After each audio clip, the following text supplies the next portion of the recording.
Thomas Hale slid into seat 14A of Flight 237, folding his worn bomber jacket over his lap.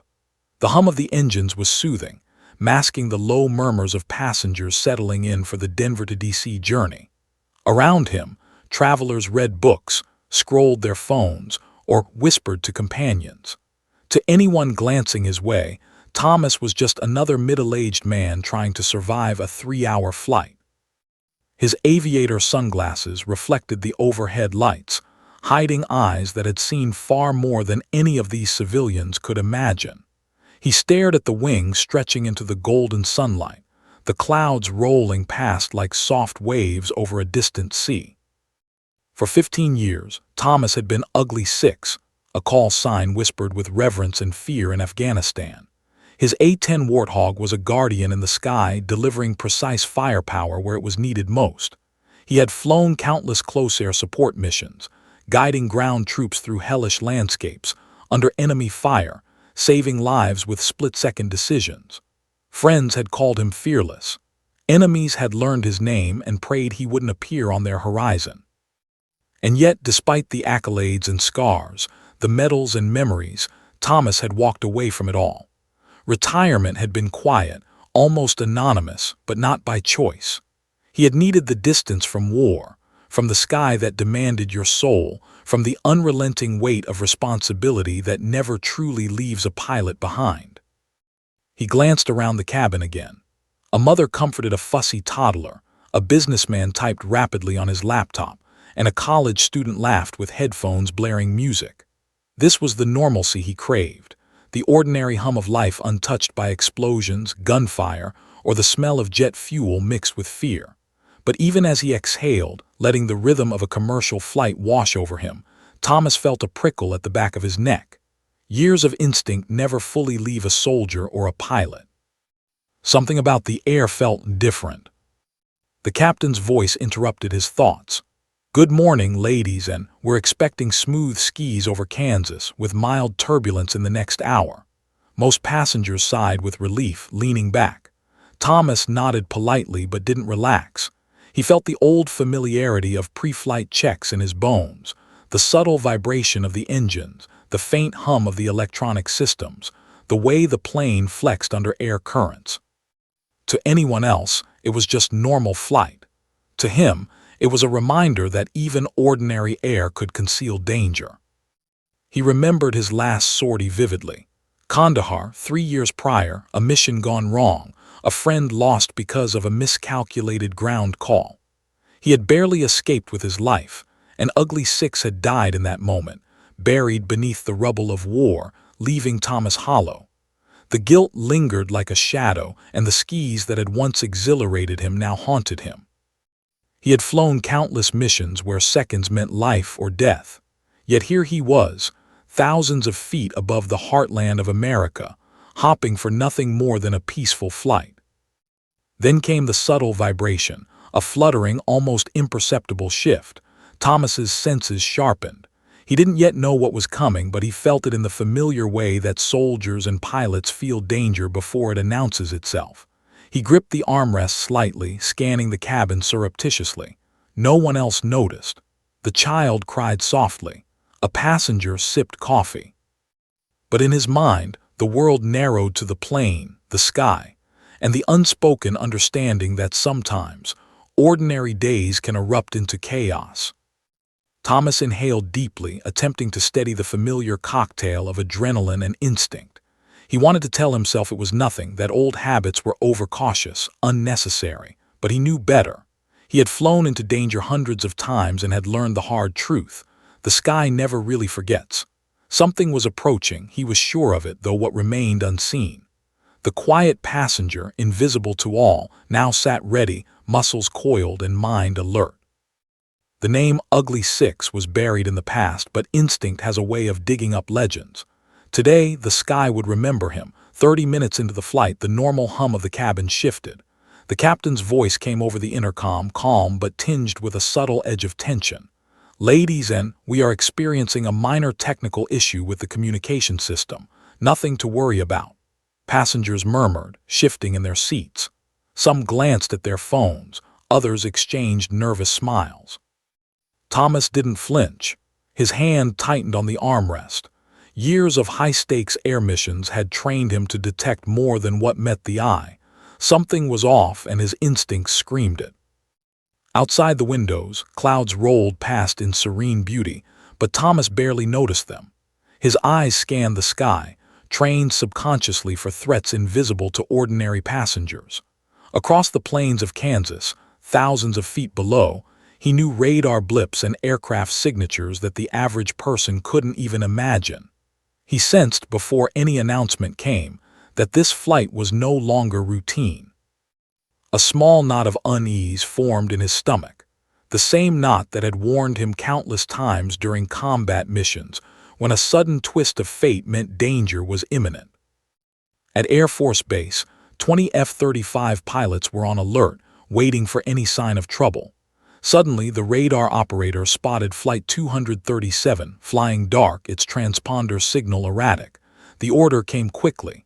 Scramble 2 jets. Intercept immediately. Unknown civilian aircraft possible threat. Within minutes, the F-35 screamed into the sky, supersonic engines tearing through clouds and sunbeams. In minutes, 2 jets were shadowing Thomas's plane, their presence unnoticed by anyone below but him. A part of him felt a thrill long dormant, another part feared what might come next. In the cabin, murmurs escalated. Flight attendants tried to soothe anxious passengers while checking instruments. Thomas excused himself from his seat and moved to the cockpit. He didn't knock. The captain was already scanning dials nervously, unaware that he had a guide. "I can help," Thomas said quietly, holding up his squadron coin, worn and tarnished, stamped boldly with ugly 6. The captain hesitated, then gave a reluctant nod. Thomas slipped into the cockpit door hissing shut behind him. His hands moved over the headset, adjustments and buttons flowing from muscle memory, a reflex honed over years in the most dangerous skis on Earth. Outside, the F-35 pilots watched their radar screens, noticing the civilian airliner behaving strangely. "No response to communications," said the lead pilot. "We're approaching intercept. Maintain distance, but be ready." Seconds stretched into long minutes. Thomas's heart beat steadily, mind operating with the clarity of a seasoned pilot. He scanned dials, frequencies, and prepared for manual transponder overrides. The adrenaline of combat, once a constant companion, returned as an old friend. Inside the cockpit, the static-filled radio sparked alive. "Flight 237, identify yourself," a voice demanded, crackling with authority. Thomas didn't hesitate. Calmly, he adjusted the frequency. "Control, this is Ugly 6 aboard civilian Flight 237. Confirm radar lock." Silence. Then a voice, incredulous and almost shaking with disbelief. "Say again, Ugly 6. The F-35 pilots froze, their eyes wide. That call sign belonged to legends, and the presence of its owner aboard a civilian flight was impossible, or so they thought. Thomas guided the captain, voice steady, hands precise, as they manually reset the transponder. Seconds later, Flight 237 reappeared on radar, its signal restored to air traffic control. Crisis averted, but for Thomas, the moment was more than procedure. The sky once again had recognized him. The legends of Ugly 6 weren't forgotten. They were waiting, lying dormant until the call to action returned. And today, the call had come. The static crackled through the cockpit headset like distant thunder. Thomas Hale, calm and precise, adjusted the dials, his fingers moving with a rhythm ingrained over thousands of sorties. The captain, still tense, looked at him with wide eyes. You know what you're doing?" he asked. Thomas gave a faint nod, holding up the worn squadron coin stamped with Ugly 6. "I know exactly what I'm doing, just trust me." That single coin carried years of history, a symbol of a man who had survived every imaginable nightmare in the sky. The radio sparked to life. "Flight 237, identify yourself. Repeat, identify yourself immediately." The voice was sharp, authoritative, combat-trained, but wary of civilian airliners behaving irregularly. Thomas leaned forward, voice steady. "Control, this is Ugly 6 aboard civilian Flight 237. Confirm radar lock." Silence hung in the cockpit, broken only by the faint hum of engines and the subtle vibration of air pressure against the fuselage. Then a crackling, disbelieving voice broke through. "Say again, ugly six." The lead F-35 pilot froze, disbelief flickering across his face. That call sign was legendary, the name of a pilot who had defined a generation of air combat. "Affirmative," Thomas replied evenly. "This is Major Thomas Hale. Civilian aboard, no threat. Technical issue with comms. Flight 237, I repeat, civilian, no threat." In the cockpit of the F-35 lead, the young pilot's hands shook slightly over the controls. He had grown up studying footage of Ugly Six's missions, memorizing every sortie, every maneuver, every heroic intervention. And now the legend itself was alive, aboard the very plane they were shadowing. For a moment, disbelief won over caution, leaving only awe. Thomas moved swiftly, guiding the captain's hands through a manual transponder reset. Years of instinct, once buried beneath retirement and civilian life, surged back. His eyes flicked to the radar screens, monitoring the F-35s as they adjusted their approach. Outside, the jets maintained a disciplined flank, engines screaming, slicing through clouds like steel arrows. Passengers remained unaware, their only notice a subtle shift in engine sound. But Thomas was hyper-aware, reading every vibration, every instrument, every subtle cue the aircraft provided. The airliner had become a battlefield again, and he was in command. "Lead confirm visual on civilian and call sign verification," crackled the F-35. Thomas responded with crisp authority. "Ugly six, visual confirmed. Flight 237, civilian, no threat." A murmur passed through the pilots. One muttered under his breath, "It is him. It's actually him." The realization hit like an electric current. The man whose sorties they had studied, whose tactics they had tried to emulate, was seated on this plane, guiding it safely through the crisis. Respect replaced suspicion.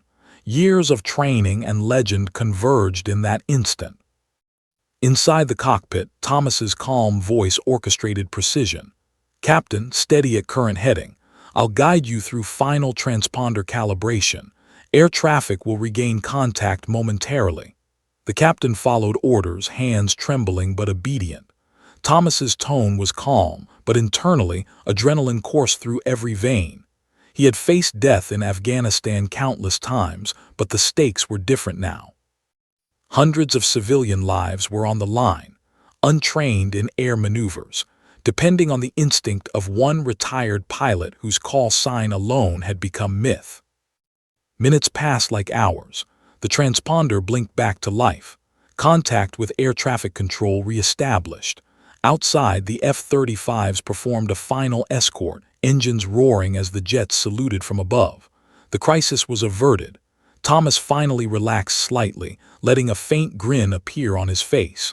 The cabin remained unaware, passengers murmuring about minor turbulence. To them, Flight 237 had been uneventful. To Thomas, it had been a mission reborn, a reminder that legends never truly retire. The call sign had returned, alive, resonant, and commanding respect once more. The roar of the F-35 engines outside was unmistakable, a metallic symphony slicing through the Kansas sky. Inside Flight 237's cockpit, Thomas Hale maintained calm, guiding the captain through every adjustment, his movements precise, controlled, almost second nature. Yet inside the fighter jets above, disbelief rippled through the pilots. "Ugly six, Major Hale," the lead pilot muttered into the headset, voice cracking with astonishment. "Confirmed," Thomas replied crisply. "Civilian aboard, no threat, just technical issue with comms."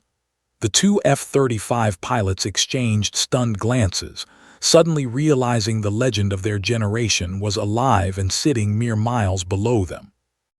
The young pilots had memorized his missions, studied his sorties, learned the art of close air support through video footage and debriefings. They had grown up hearing the call sign "Ugly Six" whispered with respect and awe in training rooms and squadron halls. And now, the man himself was aboard a civilian flight, guiding it safely through an air traffic control blackout, his presence unannounced, his expertise unchallenged. The realization left them momentarily paralyzed. They were witnessing history, not in archives or simulation, but live, above the plains of America. Thomas, meanwhile, focused entirely on the cockpit, checking frequencies, monitoring dials, and guiding the captain through the manual transponder reset. Every gesture was fluid, instinctive, the product of years in the most hostile skis on Earth. His mind was calm, each movement deliberate. Years of combat, of danger and precision, had been distilled into this moment. He had flown countless missions where lives hung in the balance, but this, an ordinary passenger flight turned potential disaster, felt eerily familiar. The stakes were different, yet the pressure was just as intense. He had become the guardian once again. "Lead confirmed visual on Flight 237, came the crackling voice over the headset. "Call sign verification," Thomas responded without hesitation. "Ugly 6, visual confirmed. Civilian flight, no threat." The pilots above were quiet for a long moment, absorbing the reality. One of them muttered under his breath, "I've watched every sortie, every maneuver. Never thought I'd actually see him." The lead pilot's hand hovered over controls, torn between skepticism and awe. The legend, once untouchable and distant, was now unmistakably real, alive, and orchestrating the safety of civilians below with the same authority that had defined his combat career. Inside Flight 237, passengers were oblivious. Their only notice was the subtle change in engine timbre, the occasional adjustment of altitude or heading that went unnoticed. Thomas moved with deliberate calm, guiding the captain's hands on instrument adjustments. "Steady on heading 275. I'll handle the frequency calibration," he instructed. The captain, initially tense, began to trust, his own movements becoming more confident under Thomas's quiet authority. Every flick of a switch, every twist of a knob was precise, and the cockpit radiated competence. The F-35 pilots adjusted their formation, flying a disciplined escort. They could see the civilian airliner, steady now, and they saluted instinctively, a sign of respect ingrained into military tradition. One of them spoke into the radio, voice heavy with reverence.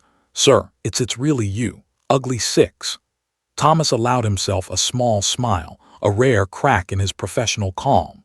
Years of anonymity, retirement, and distance from the skis had disappeared in an instant. The call sign wasn't just a name. It was a legacy, alive once again in the air and acknowledged by those who understood its weight. Thomas leaned back slightly in the cockpit, heart steady but mind alive, scanning instruments with practiced precision. For him, this was more than saving a flight. It was affirmation. Legends never fade entirely. They wait for moments like this, moments when skill, instinct, and experience converge to guide, protect, and remind the world that some people never truly retire from what they were born to do. Today, Ugly 6 was alive, commanding respect from the skis above and shaping destiny below, unnoticed by most, revered by few, remembered by all who mattered. The F-35s peeled away as Flight 237 regained full radar contact, leaving Thomas Hale in the quiet hum of the cabin. Passengers murmured about turbulence, stretching and adjusting, entirely unaware of how close they had come to disaster. The flight attendants offered soft smiles. A few passengers whispered thanks for the captain's calm handling, and somewhere near the back, a child asked for juice. All normal, ordinary, safe. But Thomas felt the echoes of a life that was anything but ordinary reverberating in every nerve. He slid back into his seat, hands resting lightly on the armrests, letting the hum of the plane's engines wash over him. His thoughts drifted back to Kandahar, to the last mission that had ended his career. The war had been relentless, unforgiving, and he had been called Ugly 6 for a reason, precise, deadly, unflinching. On that mission, a miscalculated call had cost a friend, an ally he had sworn to protect. The memory haunted him. That day, the call sign had died along with the friend, leaving Thomas hollow, a man who had survived but carried a weight no one else could see. He sipped water offered by a flight attendant, the cool liquid doing little to calm the lingering tension. Around him, passengers adjusted to the new altitude, looked out the window and went back to their routines, blissfully ignorant. No one could know that a legend of the skis had just intervened to save them. Thomas didn't seek recognition. He hadn't for years.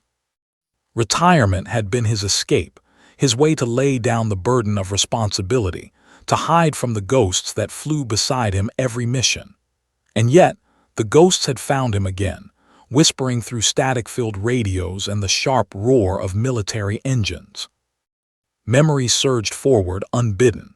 He recalled the missions where he had saved entire platoons, guiding them through ambushes, dodging ground fire and calling in precise air support. He remembered the soldiers' faces as they waved thanks from the ground, the enemy's terrified eyes as the A-10 strafed and roared. Each victory was etched in his mind, but so too were the losses, comrades he couldn't save, civilians caught in crossfire, moments that would replay in nightmares for decades. That was the price of being ugly six. Every heroic maneuver came with an invisible cost, carried silently in memory, in the gut, in the heartbeat of a man who had flown too many battles to ever feel entirely free. The plane leveled out, the cabin lights reflecting softly on the faces of passengers around him. Thomas stared at the clouds rolling by, sunlight scattering like fire across the wingtip. He realized that though he had walked away from the war, the instincts, the responsibility and the call signs never truly left him. Today had been proof. He had not sought the F-35s, nor had he expected to be needed, yet when the sky called, he answered. His gaze lingered on a young boy staring out the window, wide-eyed, probably imagining the clouds as dragons or ships at sea. Thomas smiled faintly, remembering the soldiers he had guided, the lives saved, the difference one person could make. The call sign Ugly Six had lived in legend, yes, but now it had acted again, quietly, without fanfare, protecting lives in a different kind of battlefield. Redemption, he realized, was not always loud or public. It could be a quiet act of skill, a moment of instinct, a decision that kept ordinary people safe while the world went about its day, blissfully unaware. For the first time in years, Thomas exhaled fully, letting the tension leave his body. The war had never truly ended, but perhaps he had found a way to reconcile the past with the present. Today, he had been more than a retired pilot. He had been Ugly Six once again, a guardian in the sky, a man whose name mattered to those who understood its weight. And though no one in the cabin would ever know, the echoes of war had transformed into a quiet triumph, leaving him both humbled and alive.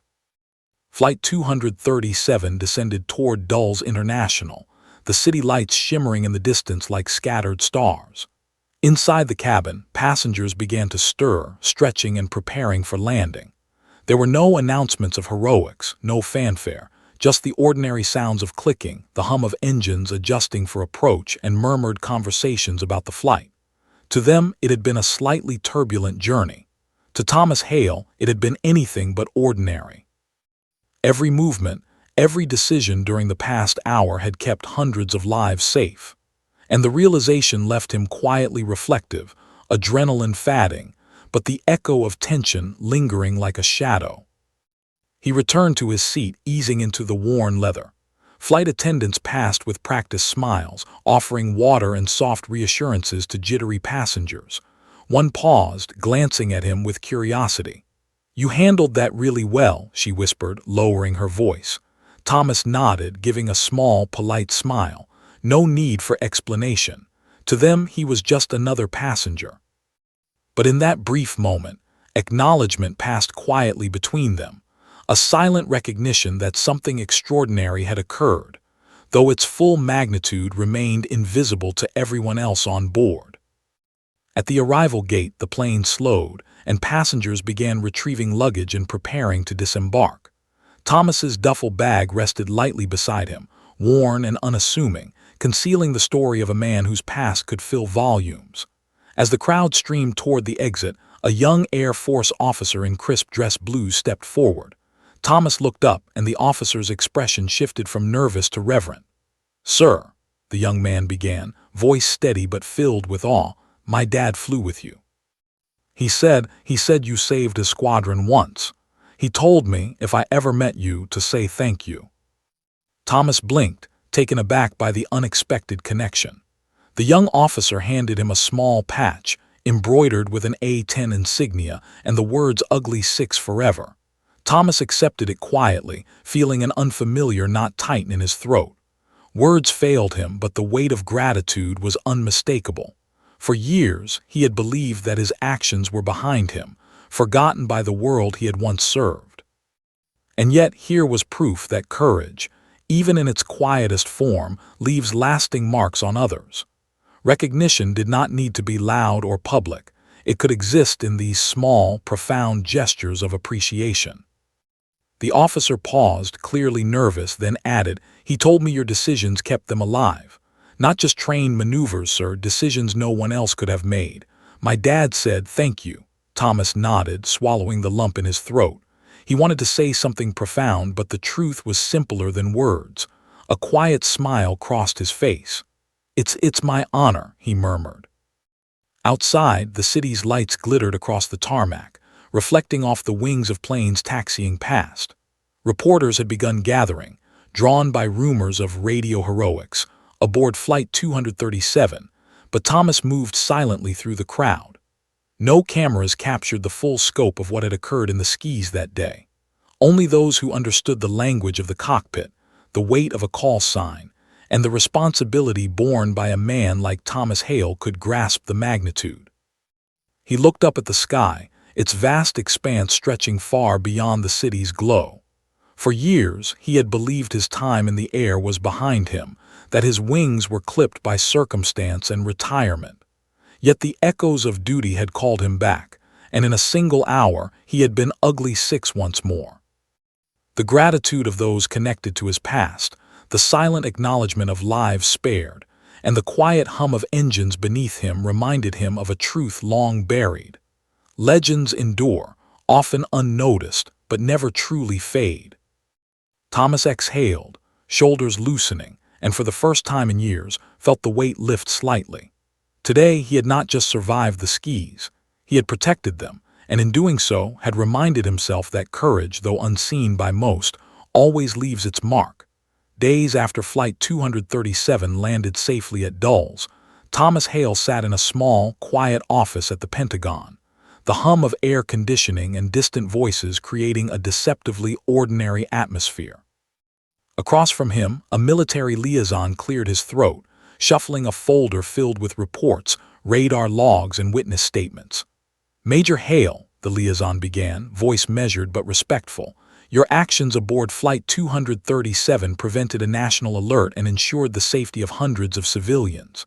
The Pentagon would like to formally commend you." Thomas looked up, eyebrows raised, a faint, ironic smile tugging at his lips.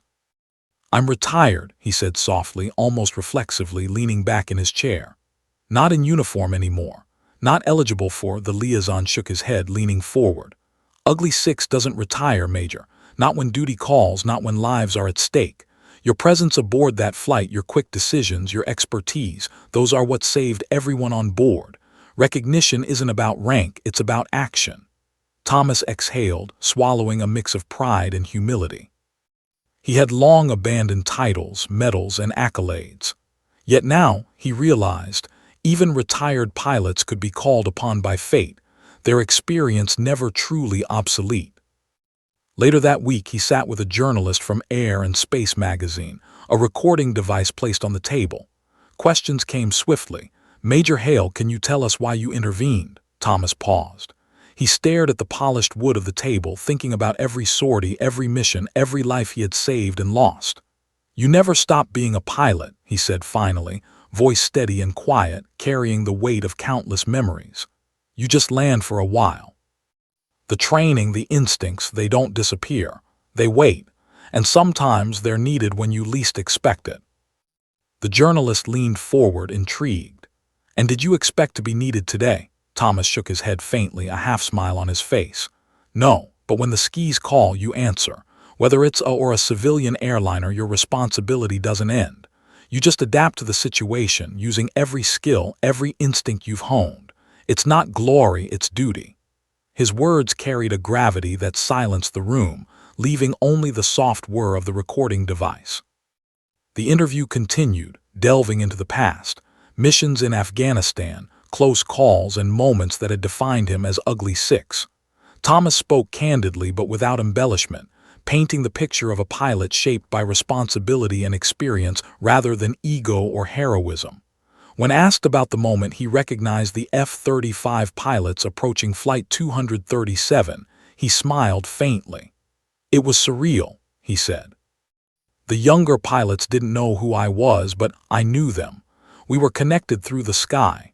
It's an understanding that transcends rank, age, or circumstance. The sky teaches you respect, humility, and vigilance." By the end of the interview, Thomas felt a quiet satisfaction, not because of fame or recognition, but because the story of action, courage, and instinct had been told honestly. He had stepped into the role of protector again, not seeking applause, only ensuring that lives were safe.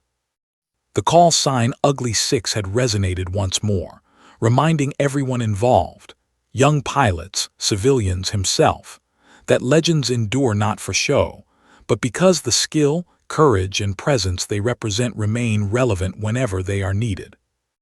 As he left the interview room, Thomas glanced out the window at the sky beyond the Pentagon walls, the same endless expanse that had once defined him and shaped his life. He felt a deep, quiet peace. The war had never truly ended, but today he had acted with integrity, skill, and instinct. Ugly Six wasn't just a call sign. It was a reminder that heroes never fully retire. They just wait for the right moment to rise again. Weeks later, Thomas Hale stood among the crowd at the Maryland Air and Space Show, the late afternoon sun glinting off polished jets lined up on the tarmac. Children tugged at their parents' hands, pointing excitedly at the planes.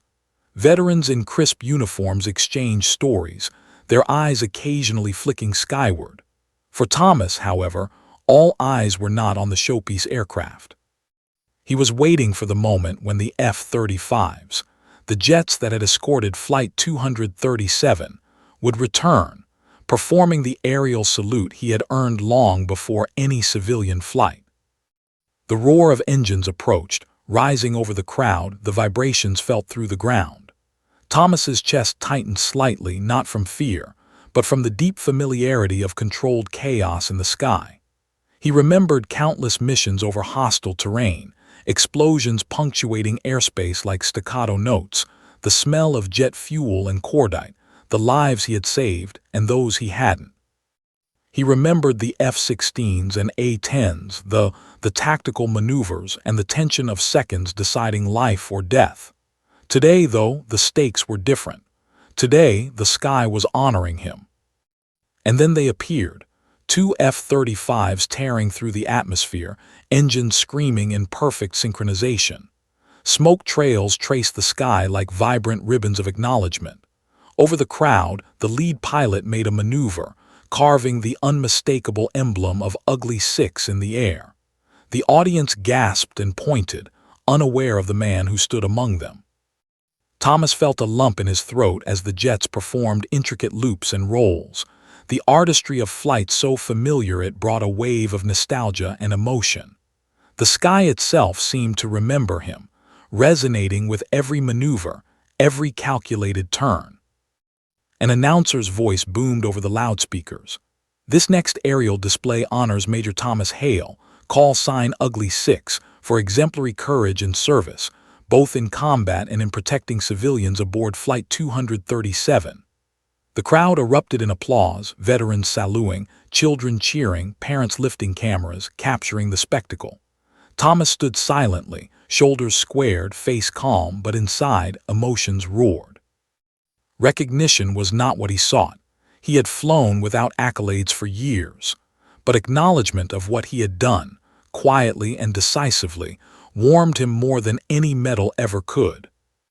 He thought back to Flight 237, the passengers unaware of the crisis that had nearly unfolded, the captain's hands guided by instincts he had never truly lost, the F-35 pilots above awed by a legend they had only studied in footage.